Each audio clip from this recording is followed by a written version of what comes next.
Hole night journey ನಂತರ ಮನೆಗೆ reach ಆಗಿದ್ದೀವಿ. ಆಲ್ರೆಡಿ ನಮ್ಮಮ್ಮ ಮುಂಚೆನೇ ಬಂದಿದ್ರು.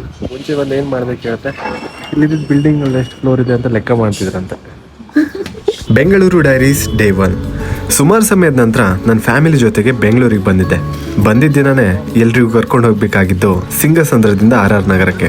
ಈ ಬೆಂಗಳೂರು ರೋಡಲ್ಲಿ ಫಸ್ಟ್ ಎಕ್ಸ್ಪೀರಿಯನ್ಸ್ ಮಾಡಿಸಿದ್ದೆ ಈ ಬೆಂಗಳೂರು ಟ್ರಾಫಿಕ್. ನಮ್ಮ ಕಡೆ 100 ಕಿಲೋಮೀಟರ್ ಟ್ರಾವೆಲ್ ಮಾಡೋಕ್ಕೆ ಎಷ್ಟು ಅವರ್ಸ್ ಬೇಕೋ ಇಲ್ಲಿ 15-20 ಕಿಲೋಮೀಟರ್ ಟ್ರಾವೆಲ್ ಮಾಡೋಕ್ಕೆ ತಗೊಳುತ್ತೆ.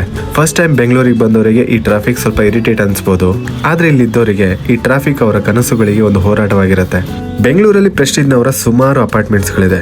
ನಾನು ಬಂದಿದ್ದು RR ನಗರದಲ್ಲಿರೋ ಪ್ರೆಸ್ಟೀಜ್ನವರ ಬಾಗ್ಮನೆ ಟೆಂಪಲ್ ಬೆಲ್ ಅಪಾರ್ಟ್ಮೆಂಟ್ಸ್ಗೆ. ಇಲ್ಲಿ ನನ್ನ ದೊಡ್ಡಮ್ಮನ ಮನೆ ಇತ್ತು, ಅದು 11th ಫ್ಲೋರಲ್ಲಿ. ಒಂದು ಕಾಲದಲ್ಲಿ ಮನೆ ಅಂದರೆ ಅಂಗಳ, ತೋಟ, ಮರಗಳು ನೆನಪಾಗುತ್ತೆ. ಆದರೆ ಈಗ ಅನೇಕ ಕುಟುಂಬಗಳಿಗೆ ಅಪಾರ್ಟ್ಮೆಂಟ್ಸ್ ಅಂದ್ರೇ ಮನೆ. ಪ್ರೆಸ್ಟೀಜ್ ಬಾಗ್ಮನೆ ಟೆಂಪಲ್ ಬೆಲ್ ಅಂತ ಒಳ್ಳೆ ದೊಡ್ಡ ಕಮ್ಯುನಿಟಿ, ತುಂಬ ಜನ ಇದ್ದಾರೆ. 987 ಫ್ಲ್ಯಾಟ್ಸ್ ಇದೆ. ಬೆಂಗಳೂರು ಲೈಫು ನನ್ನ ಪ್ರಕಾರ ಆಲ್ಮೋಸ್ಟ್ ಆಲ್ ನಿಮ್ಮಂಥ ಯಂಗ್ಸ್ಟರ್ಸ್ ಬರಬೇಕು ಬೆಂಗಳೂರಲ್ಲಿ ಇರಬೇಕಂತಂದರೆ, ಇಲ್ಲ ನಮ್ಮಂಥ ಸೀನಿಯರ್ ಸಿಟಿಜನ್ ಬರಬೇಕು. ನಿಮ್ಮಂಥ ಯಂಗ್ಸ್ಟರ್ಸ್ ಬಂದು ಇಲ್ಲೇ ವರ್ಕ್ ಮಾಡಿ ಇಲ್ಲಿ ನಿಮಗೆ ಅಪಾರ್ಚುನಿಟೀಸ್ ತುಂಬ ಇದೆ. ಆದರೆ ಈಗ ಜನ್ರೇಷನ್ ಚೇಂಜ್ ಆದಾಗ ನಾವು ನಮ್ಮ ಮಕ್ಕಳು ನಮ್ಮ ಇದನ್ನು ನೋಡ್ಕೊಂಡು ಹೋಗಬೇಕಲ್ವಾ. ಸೊ ಆ್ಯಸ್ ಇಟ್ ಈಸ್ ನಮ್ಮ ಮಕ್ಕಳು ನಮಗೆ ಏನಂತ ಹೇಳ್ತಾರಂತ ಅದ್ರ ಪ್ರಕಾರ ನಾವು ಅವರನ್ನು ಅಡ್ಜಸ್ಟ್ ಮಾಡಿಕೊಂಡು ಇರಬೇಕು ಅಷ್ಟೇ.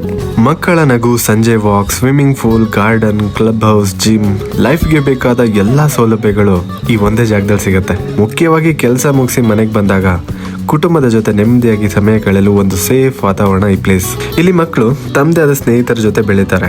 ಹಿರಿಯರು ಈ ಗಾರ್ಡನ್ ಅಲ್ಲಿ ಸಂಜೆ ಕುಳಿತು ಹರಟೆ ಹೊಡಿತಾರೆ. ಹಬ್ಬಗಳು ಬಂದ್ರೆ ಇಡೀ ಅಪಾರ್ಟ್ಮೆಂಟ್ಸ್ ಒಂದೇ ಕುಟುಂಬದಂತೆ ಸೆಲೆಬ್ರೇಟ್ ಮಾಡ್ತಾರೆ.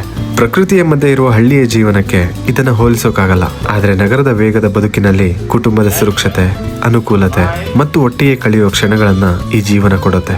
ಅಂಡ್ ಒಂದು ಸ್ಪೆಷಲ್ ಥಿಂಗ್ ಏನು ಗೊತ್ತಾ, ಈ ಒಂದು ನೇಚರ್ ಮಧ್ಯೆ ಅಂಬರೀಷ್ ಅವ್ರು ಬಂದ್ರೆ ಹೇಗಿರುತ್ತೆ ಅಂತ ನೋಡೋಣ. ನೋಡಿ, ನಾನು ಹೇಳೋದೇನಂದ್ರೆ ಪ್ರಕೃತಿಯನ್ನು ಕಾಪಾಡ್ಕೊಳ್ಬೇಕು. ಕನ್ನಡಲ್ಲಿ ನಮ್ಮ ಪ್ರಕೃತಿ ಹಸಿರಾಗಿರುತ್ತೆ. ನಾನು ಯಾವಾಗ ಹೇಳ್ತಾ ಇರ್ತೇನೆ, ನಮ್ಮ ಹಸಿರು. ನಾನು ಏನು ಹೇಳ್ಬೇಕಂದ್ರೆ ನಮ್ಮ ಬೆಂಗಳೂರು ಸುಂದರವಾಗೈತೆ, ಹಾಗೆ ನಮ್ಮ ಹಳ್ಳಿನ ಊರನ್ನ ಹಸಿರ ಕಾಪಾಡ್ಕೊಳ್ಬೇಕು.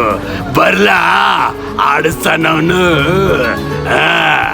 ಲೈಫ್ನ ಒಂದು ಹ್ಯಾಪಿನೆಸ್ ಮನೆ ಎಷ್ಟು ದೊಡ್ಡದಿದೆ ಅನ್ನೋದ್ರಲ್ಲಿ ಇಲ್ಲ, ಅದರೊಳಗಿರೋ ಪ್ರೀತಿ, ಸಂಬಂಧಗಳು ಎಷ್ಟು ದೊಡ್ಡದು ಅನ್ನೋದ್ರಲ್ಲಿರುತ್ತೆ.